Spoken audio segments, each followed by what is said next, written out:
And a very good evening to everybody. Welcome to this in the next of the Duigan coming to you on Saturday, the 24th of April. It is 6 p.m. and it is time for our in-concert session for the week, the next in our live stream series.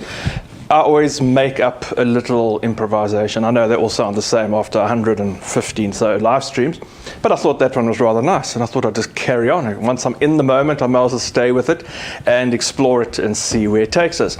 These streams go out on a number of platforms, and if you're able to support us or would like to buy a ticket, we are hugely grateful for every support or voluntary donation for this free-to-view production is. And we also encourage you to share it, not because we think that, or not that I think it's better or anything else than what anyone else is doing. I think we're the only person. I think I'm the only person who's actually doing this. And we are still in a lockdown situation, and I think we're doing a great production of beautiful images, beautiful sound. We have a wonderful piano, great microphones, great sound setup. We've invested, fortunately, and thanks to all the generous donations who have been supporting us, we have great lighting, we have great software. We're actually producing a really wonderful production. And I think with the playing, which I hope you're enjoying, the information about the pieces, which I tell you about, which so many people seem to respond to, and also the general variety of the music, I really hope that this is something that you are enjoying and getting a lot out of. And of course, the star of the show is our three little dogs who are here. No, actually not here. They were here a minute ago. Now this evening we've had a few camera changes. I mentioned to you some time ago that my partner Barry has gone off on a trip into the deserts to do some filming and research on his own. And so we lost two of our cameras, but we've managed to replace a little temporary hitch with an iPhone, and I'm going to ask Andrew, who's supporting me this evening on the technical side. You can see it's even got a little spy cam set up on it. So we've got a permanent spy cam for the dogs or the puppets when they come in. Just as an extra, it's a little running off an iPhone. So we're actually running off two iPhones and two cameras this evening, and it's incredible what these apps can do. So this evening's program, a selection which I called Happy Days, a very positive, exuberant and uplifting selection of classical music. I've got music for you by Mozart, by Handel, Scarlatti, Scriabin, Beethoven, Liszt and Chopin. And I'm going to dive straight into everything because we want to get on with the music. I'm going to start with a selection of three pieces by Mozart, Handel and Scarlatti. Four pieces, in fact. I'm going to play for you the Mozart Rondo in D major. Mozart wrote this as a single piece of music. It's not part of a sonata or not part of anything else. It's one of a few pieces of piano music that he wrote just as a single entity on its own. And I think it's incredibly charming. It has got this beautiful lyrical but playful theme at the opening, which keeps coming back and back and back in so many different keys. It appears suddenly in the left hand in the bass, and then it's in the treble, and then it's in the minor key. Just when you think you're moving away from it, it appears sort of from behind the bush, takes you by surprise. Very charming piece, the Rondo K485. Straight after that, I'm going to play a favorite, which I think is incredibly uplifting, exuberant, positive moods throughout the evening. This is the Hamoniuos Blacksmith, the Air and Variations from George Frederick Handel. And a unique piece of music. The Hamoniuos Blacksmith, as I've always said, is not Handel's title. A publisher in 19th century England decided that if he added this title to this particular piece, it would sell and appeal to the audience and gain great popularity, which it certainly did. And you'll see in the images, Andrew's bringing up portraits of the various composers, and specifically, I have chosen portraits and paintings and photographs where relevant of the composers, showing them in their happiest days. I often realize we showing you images or see images of composers when they're very famous, and it's sort of in their last days when they're about to move on to another place, and that doesn't provide a very positive picture, especially for a positive program. So I've chosen pictures of all the composers resplendent in full health. And after Handel, I'm going to play two sonatas by the composer Domenico Scarlatti, some of the 500 or so finger-twisting sonatas that he wrote, Scarlatti really has the gift for exuberance and brilliance and lightness. I find these pieces so challenging, that's why I keep coming back to them. But the two sonatas, one in E-flat has a very royal and regal feel, and the second one in B-flat has some very unusual rhythmic twists and has a real kind of offbeat, a flick of flamenco in it, you might say, which is coming from the Spanish period, the area when he was in Spain and hearing and exposed to flamenco music and so many different influences. So here we go, music by Mozart, Handel and Scarlatti.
Well, I did mention that last one, a real little finger twister. You get tongue twisters and then you get finger twisters like Scarlatti, and that just goes around in circles and circles and circles. So that was the Sonata in B flat, K545. Before that, the Sonata in E flat, also by Scarlatti. In the middle of those three sections was the Hamoniuos Blacksmith by George Frederick Handel. And then to start off that selection of music, the Rondo K485 by Wolfgang Amadeus Mozart. And someone is about to tell me which of these pieces is her favorite. Here we go. Here's little Luce. Hello, little Lucy. How are you doing today? Are you okay? It's been quite cold, yes. I know it's been cold, but you've had a nice, warm, snug bed to lie in. And yes, everything's been fine. And when you're lying in the sun, it's also been very warm and quite snug, yes. Luce, which of those was your favorite? Yeah, I agree. The Scarlatti, the last one, wasn't a success. I need to practice that one more. Thanks for pointing that out. That's kind of you. Thanks, Luce. That's sweet. Okay, off you go. You can sit in your box there, your cushion, and then there's a special doggy cam which can focus on you, and then everyone can have a view of you. They can keep watch. We can all keep watch of you while you're sitting there. Thanks, Luce. So if you've just joined us, this is Christopher Duigan coming to you from our home in KwaZulu-Natal. This is our in-concert series with Saturday night's classical selection and a program which I've put together called Happy Days. And I think we all need positive music. There's all brilliance and excitement and exuberance and positive, happy attitudes in this program this evening from start to finish. I am going to continue with a selection of three quite substantial pieces. First of which, the first movement from the Sonata, Opus 22 by Ludwig van Beethoven. This is a piece of music that I've played for many years, and I'm very fond of it. I just like it very much. Beethoven also liked it very much. He thought it was his best, most perfect composition up to this time when he published it, when he was about 22 or so years old. And it's just full of exuberance. There's a great sense of excitement, bubbling textures that burst forward, a great chanting, almost like a beer drinking song where everyone's gathering together and great excitement. In the middle, the sort of development, we might call it, the middle section of the piece, there's great turbulence and tension, and sort of the keys rattle from one uncertain place and a sort of point of discomfort to another before returning back into the recap, you might say, and everything feels like it's positive again. It's all coming back until the final home run. After that, I'm going to play a piece which has been requested by a number of people, the Scriabin Nocturne for the left hand. The Russian composer Alexander Scriabin from the late 20th century, early 20th century, was a brilliant pianist, very inspired by the music of Chopin, and practiced excessively, so much so that he injured, you might say, a repetitive strain injury in his right hand. So he composed two pieces for the left hand alone. I played one of them on Wednesday, very short, but this is the one which I've played more regularly, the Nocturne, a night piece full of beautiful melody. It has great texture. It's amazing how the composer is managing to write the melody, the bass, and the accompaniment, and all these textures in between with just one hand. And then in the middle, there's this beautiful figuration, this moment of lightness that sweeps from the bottom of the keyboard right up to the very top note. It uses the entire keyboard, amazingly. One of the few pieces it does. And then the third piece of music in this selection, quite a substantial chunk, is by Franz Liszt, great Hungarian-born virtuoso.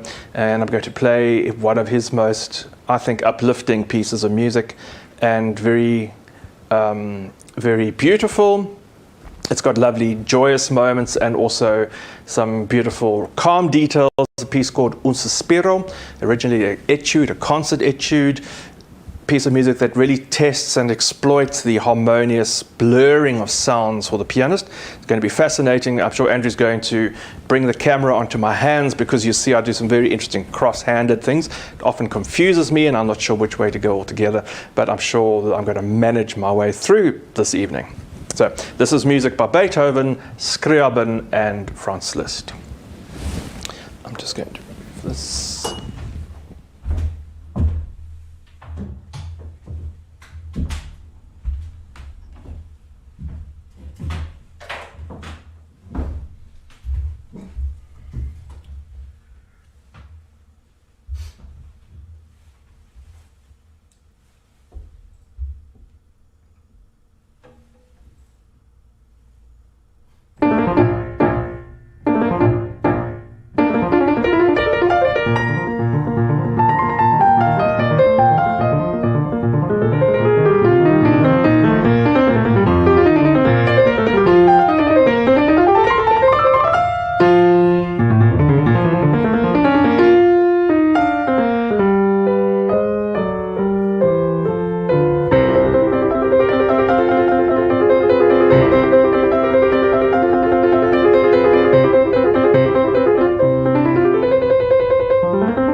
Well, I do think that has to be one of the most beautiful, atmospheric and evocative pieces of music ever written.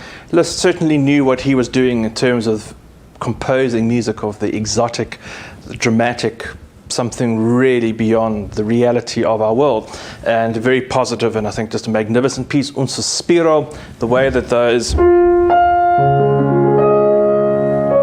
un sospiro meaning a sigh, the sighing motives at the end of every phrase or every section, really quite spectacular. A little bit of my own improvisation there. Liszt wrote in several places that there was an option and suggested in some of his student scores. He wrote in little suggestions, you can play a little bit extra here, so I'll make up my own version. One or two things which didn't go planned as I expected, but nevertheless, if it sounded different to your recording, that's why. It was my own insert.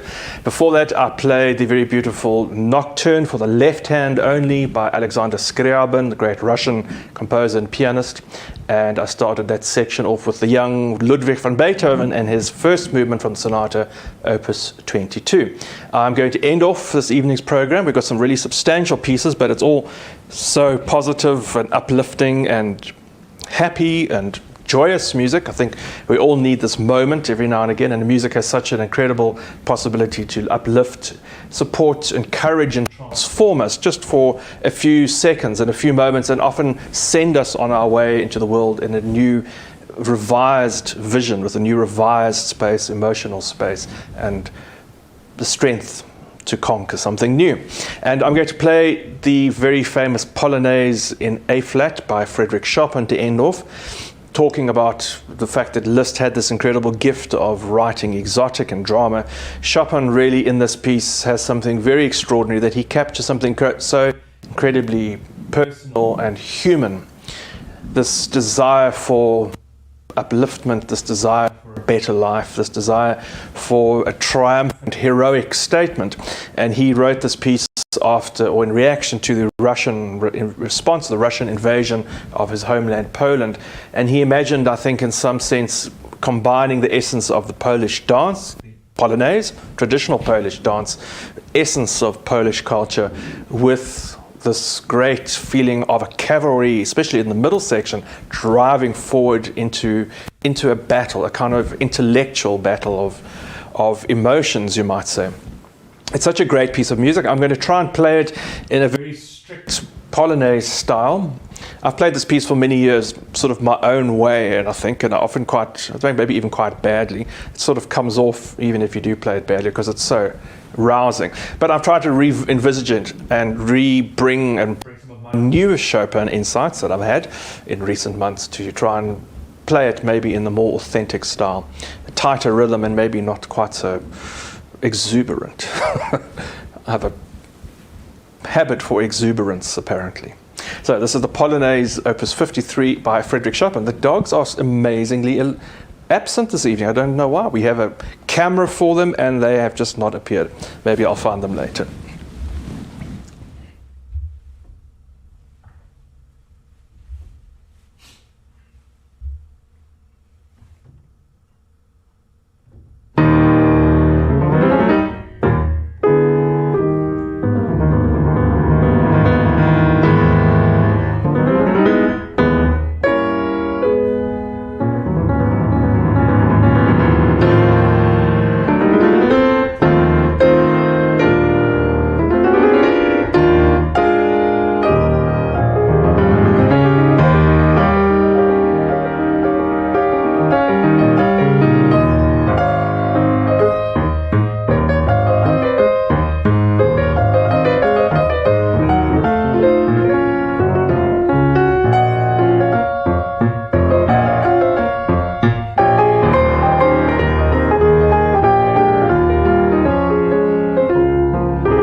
Frida's whining. Frida whines when I make too much noise. Oh, here you all are. Come on, girls. Come on, girls. Where's Winnie Pop? Winnie Pop, Winnie Pop, Winnie Pop. Did you enjoy the Polonaise, Frida? Which one did you like best? Come, Winnie Pop, Winnie Pop, Winnie Pop. Here you come. You are hiding in the kitchen. You weren't coming to the concert. That's so rude. That was the Polonaise Opus 53. We're going to have appearances. Everyone wants to come and say hello. Here's Frida. Hello, Frieds. How are you doing? The Polonaise Opus 53 in A-flat major by Frédéric Chopin, bringing an end to this evening's session of In Concert with myself, Christopher Duigan. Gosh, it's working up quite a sweat. It's got quite warm here suddenly, I think. Thank you for joining us tonight. We hope you've enjoyed the selection of music. Please support us. We do need your financial support to continue these live stream series, the ongoing costs, platform costs, equipment costs, everything involved. And of course, it's the only way that I'm actually able to maintain and sustain myself with any sort of living at the moment under lockdown conditions. And it's been an incredible amount of fun and great work, but it obviously does need support to keep going. So if you are enjoying this and you are watching it, if you aren't already donating, please do consider visiting our website and seeing if you can donate and find a link there to donate to support us in our project. Let's see who else is here. Come on, Wendy Pop. Are you ready for a hug? Here we go. Here's little Wendy. Hello, Wendy. Have you been sleeping in the kitchen? Yeah, you've been hiding in the kitchen, looking to see maybe there's some extra food or a biscuits or something. Maybe there's something extra there for you. Not today. But also it's away from all the noise. Yes, it's terribly noisy under the piano. Yeah, I know that. And then is little, whoopsie, is little Lucy going to come? Lucy, come, are you going to come for another little hugs at the end? Come, everyone wants to see little Lucy, star of the show. There we go. Got a little Luce. Yes. You're asking everyone, please, yes, must support us, yes, because we make an appearance just on purpose, just at the right moment. Thank you very much to Andrew for his technical support this evening. Thank you to everyone who's joined us tonight. We hope you've enjoyed this uplifting selection of music. If you're not on our mailing list already, we will be sending out a new mailing of more of our concerts, the next schedule of concerts and performances coming up next week on Monday. So please do visit our website. You'll find all the links, and look after yourself. Keep well and stay well. Look forward to seeing you on Wednesday and next week Saturday.